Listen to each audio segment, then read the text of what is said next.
Eli had always been proud of humans' ability to adapt, but nothing could have prepared him for Zytheria.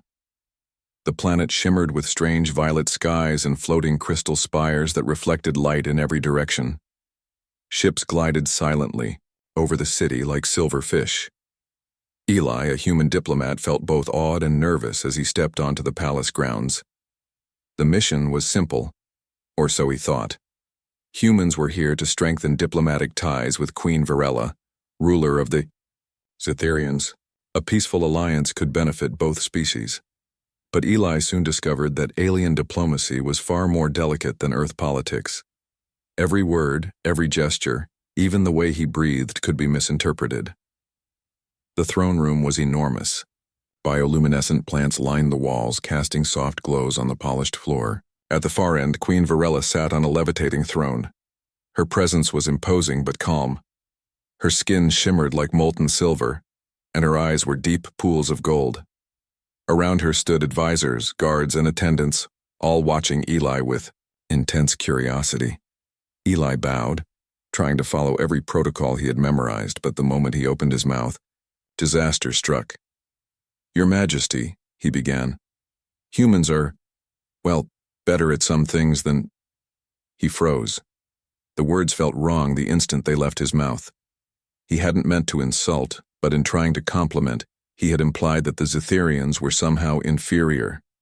The court went silent. The alien attendant stiffened. Eli's stomach turned. He wished he could swallow his words back. Then, a voice cut through the tension. Not the Queen's regal voice, but another, sharp and amused. "Careful, little human," said Lyra, the Queen's nanny. Her form was smaller than most Zytherians, but her presence was magnetic. Her eyes, a striking shade of violet, sparkled with humor. "Words can be more dangerous than weapons here."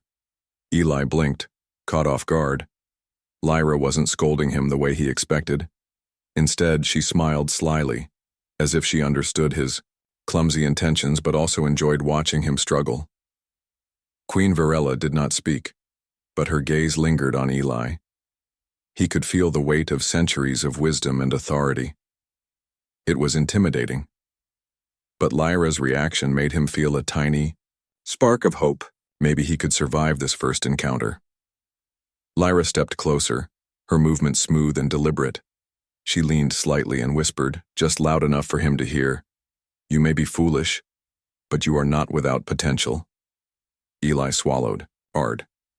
He didn't know if it was reassurance or a warning, but he nodded politely. "Thank you, ma'am," he said, unsure if that was appropriate. The court murmured. Eli realized they were not laughing at him, but at the unusual human reaction. So raw, so unpredictable. The Zytherians, as he quickly learned, valued precision, restraint, and subtlety. Humans, however, were messy and spontaneous by nature. Lyra turned her attention back to the Queen, who now gave a slow, approving nod. Eli exhaled. Somehow, despite his mistake, he hadn't completely ruined the first impression. It was manageable. Over the next few hours, Eli was guided by Lyra through the rituals of the court. He learned that each gesture, each bow, each pause in speech carried weight. A misplaced hand or a too quick nod could be interpreted as disrespect or aggression. Eli struggled, but Lyra never scolded him outright. Instead, she offered subtle corrections. A glance here, a tilt of the head there. "What is your role here?" "Exactly," Eli asked her quietly during a brief recess. Lyra's eyes glimmered. "I am a nanny, yes," she said. "But more than that, I am the Queen's guardian in ways words cannot explain. I observe, I guide, and occasionally, I correct." Eli nodded, trying to absorb her meaning. He realized she was more than just a caretaker. She was a gatekeeper of knowledge, someone who could decide whether he would survive the intricacies of Zytherian diplomacy. When the Queen returned, Eli was once again called to her side. The room went silent, expectant, waiting for the human to speak. He tried to steady himself, remembering Lyra's advice. "Think before you speak, observe before you act." "Your Majesty," he said carefully this time, "humans are honored to meet you. We hope to learn from your wisdom and share what we can offer." The words were simple, cautious, but they had sincerity. Queen Varella regarded him in silence. Eli felt the tension like a physical weight, and then, a tiny, almost imperceptible, smile appeared at the corners of her lips. Lyra's smile was wider, and she gave Eli a barely noticeable nod. That gesture felt like a small victory. Eli realized that even a single word, spoken with thought and humility, could earn respect. Even from a queen. Later, in the quiet of a side corridor, Lyra approached him again. "You see," she said softly, "a slip of the tongue can teach more than a lifetime of rehearsed speeches. You humans, you have a gift for unpredictability. Don't waste it, but don't fear it either." Eli felt a mix of relief and awe. The first day at the court had been a disaster in many ways, yet he had survived, and more than that, he had caught the attention of someone as sharp and discerning as Lyra. As he retired to his quarters that evening, Eli thought about the strange lesson of the day. Diplomacy on Scifi was not about memorizing rules. It was about understanding subtlety, reading intentions, and sometimes relying on the guidance of an unexpected ally. And somehow, against all odds, the alien queen's nanny had chosen to be that ally. Eli couldn't help but smile. If today was any indication, this mission would be far more challenging and far more fascinating than he had ever imagined. Eli woke early the next day, his mind buzzing from the events of the previous afternoon. He could still hear Lyra's words echoing in his head. A slip of the tongue can teach more than a lifetime of rehearsed speeches. He wasn't sure if he fully understood what she meant, but one thing was clear. If he wanted to survive at Queen Varella's court, he needed guidance. By mid-morning, Lyra appeared at the edge of his quarters, her violet eyes sharp and observant. "You are awake," she stated, though it sounded more like an observation than a question. Eli straightened. "Yes, and ready to learn," he said, trying to sound confident. Lyra raised an eyebrow, clearly amused. "Good. Today you will learn that words are not the only language here. Every gesture, every pause, every glance has meaning. Humans tend to speak before they think. Scytherians, we think before we speak. Your challenge will be to do both, at the same time."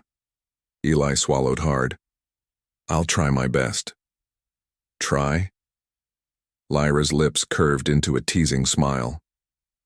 "You must do, little human. Trying is not enough." Their first lesson took them to the grand hall of mirrors. The room reflected light in endless directions, and every movement was amplified. Eli had to bow, step, and speak in precise sequences, all while maintaining subtle eye contact. A misstep could create an offense so small it might go unnoticed, yet so meaningful that it could linger in someone's memory forever. "You see?" Lyra explained as Eli fumbled with his movements. "Humans rush. You speak quickly, move quickly, think quickly. That can be your weakness, or your strength.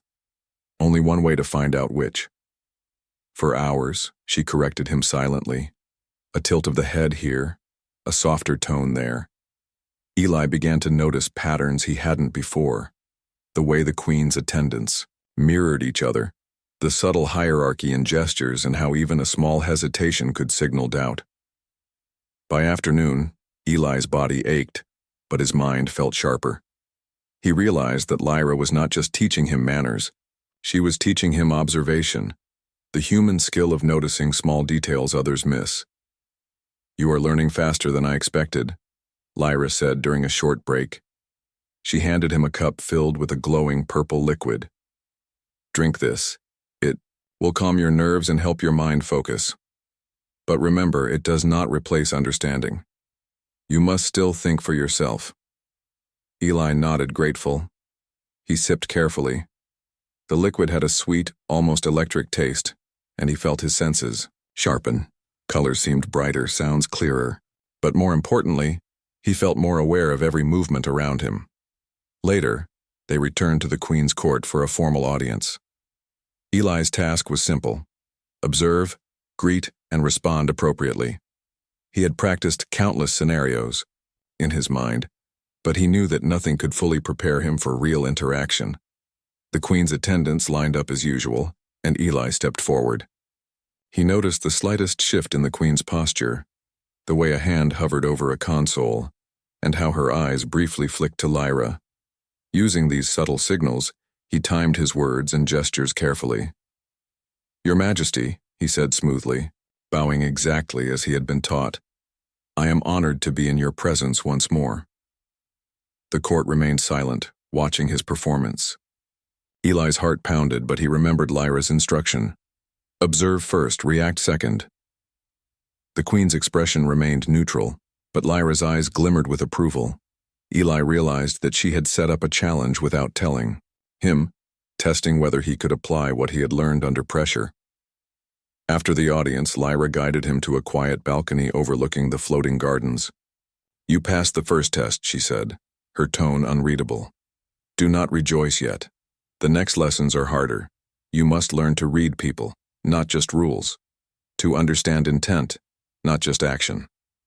Eli listened closely, realizing that humans often relied on words to communicate while Zytherians relied heavily on context, posture, and subtle cues. "How do I do that?" he asked. Lyra smiled faintly. "By observing without judgment, by noticing without interrupting, and by remembering that sometimes silence speaks louder than words." She pointed away. Eli had spent several days in Queen Virella's court, learning under Lyra's watchful eye. Each day brought new lessons, new challenges, and new mistakes. Yet every mistake turned into a lesson, and every lesson gave him confidence.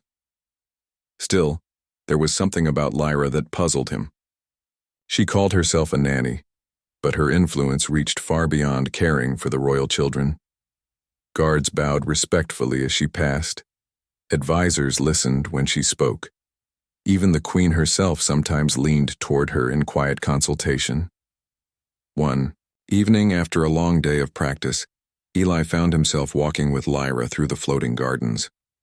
The violet light of Zytheria's twin moons bathed the pathways in silver glow. The flowers, alive with soft humming energy, seemed to breathe with the night. "Lyra," Eli said carefully, "you're more than just a nanny, aren't you?" She glanced at him, her violet eyes narrowing with curiosity. "Why do you think so?" "Because everyone listens to you," Eli said honestly. "Even the Queen. You guide the court in ways I don't understand. You know things no one else dares to say. A normal nanny doesn't carry that kind of power." For a moment, Lyra was silent. Then she smiled faintly. "You are observant, human. That is good. Observation is your strongest weapon. Yes, I am the Queen's nanny. But I am also her oldest friend, her counselor, and sometimes her protector. Titles matter less than trust. And I have the Queen's trust." Eli nodded, impressed. It explained why her words carried so much weight. But then she added something that made his heart race. "I was also present when humans first entered Zytherian. Records." Eli stopped walking. You mean humans have been here before?" Lyra's gaze softened as though she were remembering something long past. "Yes. Not many know this. A century ago, when the Zytherian fleets fought in the border wars, your kind appeared.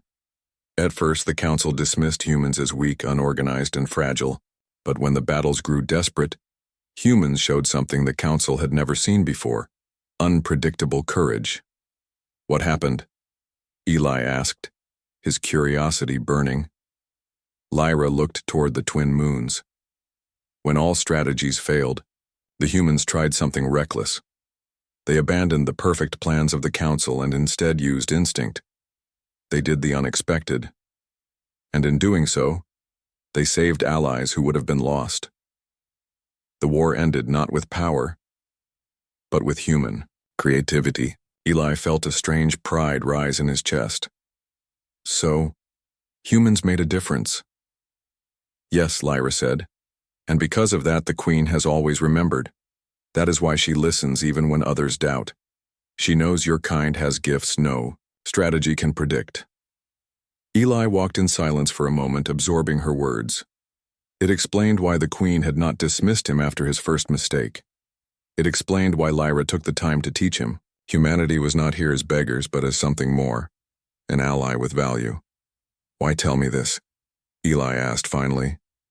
Lyra's smile was unreadable. "Because you are not just a visitor, Eli. You are a test. The Queen wants to see if humans are still what she remembers, if you can still surprise her." The weight of her words settled on Eli's shoulders. He wasn't just here for diplomacy, he was here to prove humanity's worth again. The next day, Eli was summoned to a small chamber near the throne room. The Queen herself requested his presence. Lyra escorted him, her face calm but her eyes sharp as though she was silently warning him to be careful. The chamber was quiet, lit only by strands of glowing crystal. Queen Varela sat on a low seat, her golden eyes fixed on him. "Human Eli," she said, her voice like calm thunder. "You have been learning our ways, but words and gestures are not enough. Today you will face something different." Eli's throat went dry. "What do you mean, Your Majesty?" The Queen raised her hand, and a strange device floated into view. It pulsed with faint light, alive with energy. "This is a Zytherian puzzle device. Many have tried to solve it. Few succeed. But it is not only about skill, it is about perspective. Show me what you see that others cannot." Eli took the device carefully. It was warm in his hands, with shifting pieces that seemed to rearrange themselves every second. He tried one method, then another, but nothing worked. He felt the court attendants watching silently. "Don't rush," Lyra whispered softly from the side. "Remember what I taught you. Observe." Eli slowed down. Instead of forcing the device, he studied its rhythm. He noticed that the pieces didn't move randomly. They followed a subtle pattern, like breathing. The Zytherians, with their precise logic, probably tried to control the puzzle directly, but Eli thought differently. Instead of fighting the device, he moved with its rhythm, letting it guide his hands. Slowly, the glowing strands aligned, forming a shape that pulsed like a heart. The room filled with soft light. Gasps filled the chamber. The puzzle had been solved. Queen Varela leaned forward, her golden eyes gleaming. "Interesting. You did not force it. You followed it, then guided it. Few Zytherians would think this way." Eli bowed, trying to hide the tremor in his voice. "Sometimes humans don't win by control. We win by adapting." For a long moment, the Queen was silent. Then she smiled. A true, visible smile. "Perhaps your people still have the gift I remember." Lyra's eyes shone with quiet approval. She said nothing, but Eli could feel her pride. That night, as Eli returned to his quarters, he finally understood. Lyra's lessons were not only about etiquette, they were about preparing him for this moment, to show the Queen that humans were more than clumsy outsiders. They were creative, adaptable, and full of unexpected strength. And deep down, Eli knew this was only the beginning. Eli barely slept after solving the Zytherian puzzle device.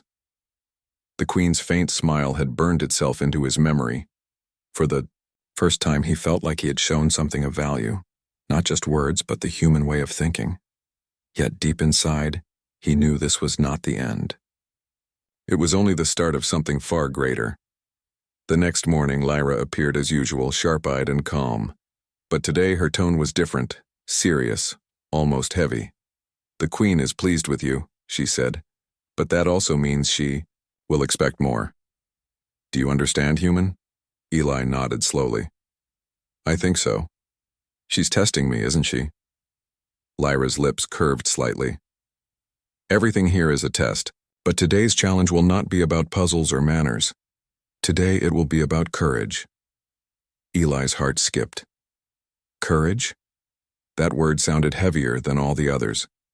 Before he could ask, a messenger entered, bowing low to Lyra. "The Queen requests the human's presence immediately." Lyra gave Eli a final look. "Whatever happens, remember this. Courage is not the absence of fear. It is the choice to act despite it. Show her that." Eli followed the messenger into the throne chamber. But this time it wasn't filled with calm ceremony. Alarms pulsed faintly in the walls and attendants whispered urgently. Something was wrong. Queen Varela sat forward on her throne, her golden eyes burning with focus. In the center of the chamber floated a holographic display showing the palace's power systems. One section pulsed red. "A malfunction has struck the lower energy core," the queen announced. "Our systems are stable for now, but if the core collapses, the palace will suffer great damage," the court murmured nervously.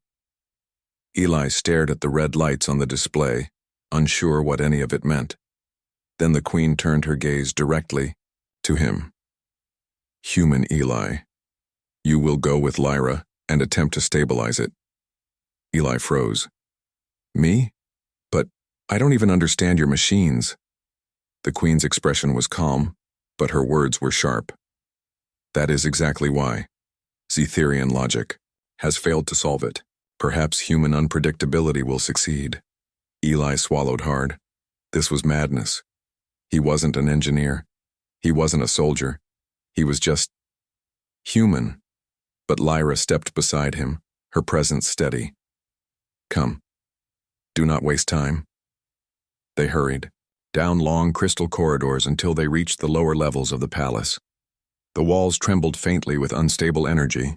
Ahead, glowing conduits pulsed erratically, feeding into a central core that looked alive, almost like a beating organ of light. Sparks of raw energy leapt from its surface. Eli stared at it, overwhelmed. This is beyond me, Lyra."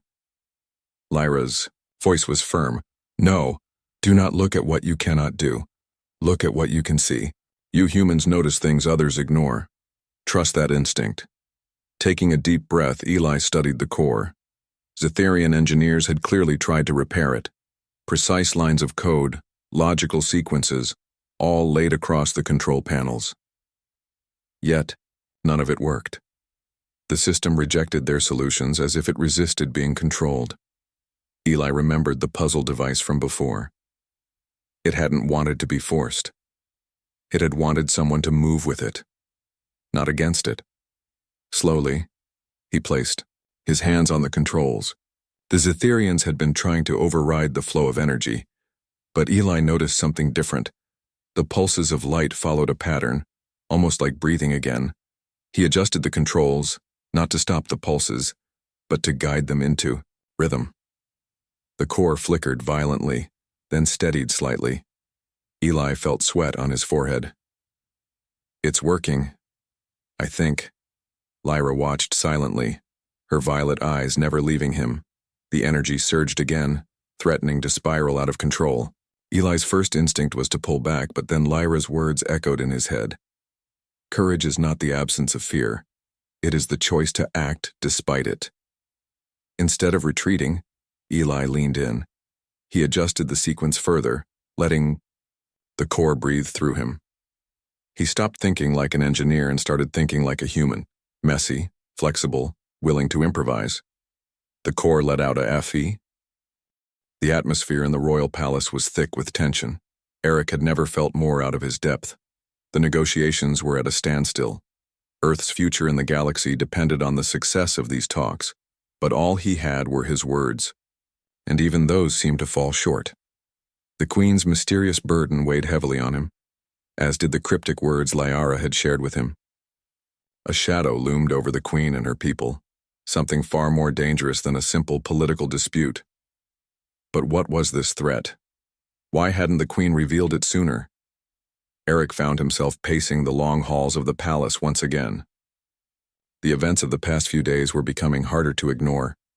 He had to find a way to break through the impasse in the negotiations, to earn the Queen's trust. He had to understand what she was hiding, before it was too late. That evening, just as the two suns dipped below the horizon, casting the palace in soft golden light, Eric was called to a private meeting with the Queen. His heart raced as he made his way through the grand hallways, his mind buzzing with questions. When he entered the room, the Queen was already there, standing near a tall window that overlooked the gardens. Her face was calm, but there was a tension in the air, a weight that seemed to hang around her. Mr. Green, the Queen said, her voice low but steady. I trust you are ready to continue our discussions. Eric nodded, though his mind was still spinning from the conversation with Liara. Yes, Your Majesty, I'm ready. The Queen motioned for him to sit, and he did so, trying to mask his nerves. She didn't speak right away, as if considering something. Finally, after a long silence, she turned to face him. Tell me, Mr. Green, the Queen said, her gaze steady. What do you truly seek for Earth in this galaxy? Eric was caught off guard by the question. He had expected more questions about trade, more discussions about resources and alliances, but this felt different. He cleared his throat, gathering his thoughts. I seek peace, he said, his voice steady. I seek a future where Earth is a respected member of the galactic community, where we can contribute to the prosperity and security of all species. The Queen's gaze softened slightly, though her expression remained serious. And do you believe peace can be achieved through words alone? Eric hesitated. He had believed that words carefully chosen and crafted could create understanding, but the more he thought about it, the more he realized that peace wasn't just about agreements on paper. It was about trust. No, Eric said slowly. I've learned that peace is more than just negotiations. It's about trust. And trust is built on understanding, on shared goals, and sometimes on sacrifice. The Queen regarded him for a long moment, her violet eyes unreadable. Finally, she nodded. You are right, Mr. Green. Trust is the foundation of all peace, but trust is fragile. Once it is broken, it is nearly impossible to rebuild. Eric felt a shiver run down his spine. He could sense that she was about to reveal something important, something that would change the course of the negotiations. The Queen stepped closer to him, her voice lowering to a whisper. There is something you must understand. Something I have kept hidden for many years. A threat is growing, one that could destroy everything we have worked for. And I have yet to make the decision that could either save us or doom us all. Eric's heart raced. This was it, the secret that Liara had hinted at. What is this threat? He asked, his voice barely above a whisper. The Queen's gaze hardened, and for the first time, Eric saw fear in her eyes. An ancient enemy, she said. One that has been lying in wait for centuries. We have been preparing for war, but we have also been trying to avoid it. The question is no longer whether we can stop it, but whether we should. Eric's mind spun. An ancient enemy? What could possibly be so dangerous that the Queen would hesitate to fight it? But why haven't you told anyone? Why haven't you shared this with the other species? The Queen's gaze softened, but there was an edge to her words. To trust others with this knowledge is to risk everything. There are those who would use this information for their own gain, who would start a war before we are ready. I cannot afford to let that happen. Eric felt a surge of empathy for the Queen. He understood her fear, her hesitation. The weight of such a decision was unimaginable. I can help, Eric said, his voice steady despite the growing sense of urgency inside him. Whatever this threat is, whatever you need, we can face it together. Earth will stand with you. The Queen looked at him for a long moment as if weighing his words. Finally, she nodded.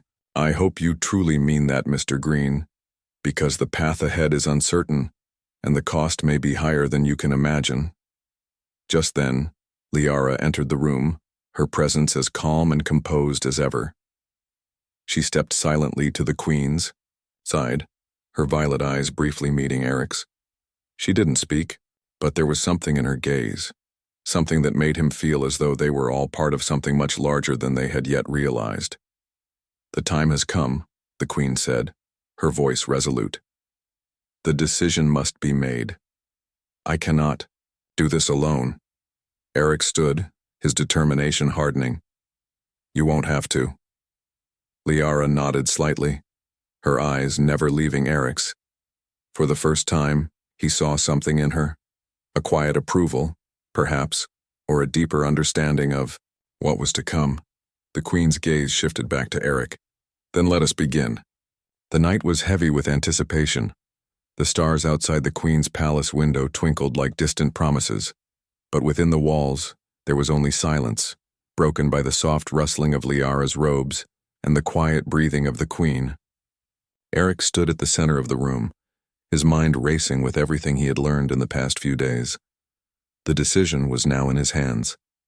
The Queen had entrusted him with her secret, the ancient enemy that had been waiting in the shadows.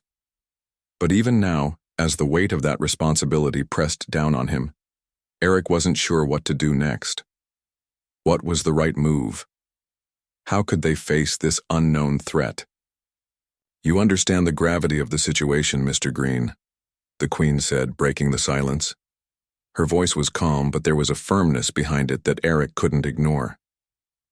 Eric nodded, trying to gather his thoughts. "I do. But it's not just about military power, is it? It's about trust and unity. We need to bring the other factions together to form a coalition. If we face this enemy alone, we'll be crushed." Liara, who had remained silent until now, stepped forward. Her violet eyes locked with Eric's, as if assessing him. "The threat you speak of is not just physical," she said softly. "It's psychological. An enemy that twists the minds of its victims, making them question everything they know. To defeat it, we need more than strength. We need allies who understand the true nature of the fight." Eric frowned. "You're saying that if we don't unite the factions, we'll lose before the battle even begins?" Liara's gaze never wavered. "Exactly. This enemy doesn't care about borders or politics. It feeds on fear, distrust, and division. If we don't overcome that, it will destroy us from within." The Queen spoke then, her voice quieter but still carrying the weight of command.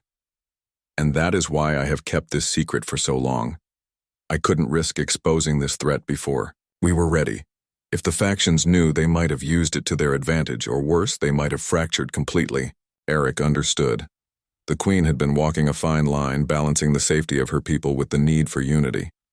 She had protected her world, but now, the time had come for the truth to be known. "We're ready now," Eric said firmly. "We can't wait any longer. The galaxy won't stand a chance if we keep hiding from this."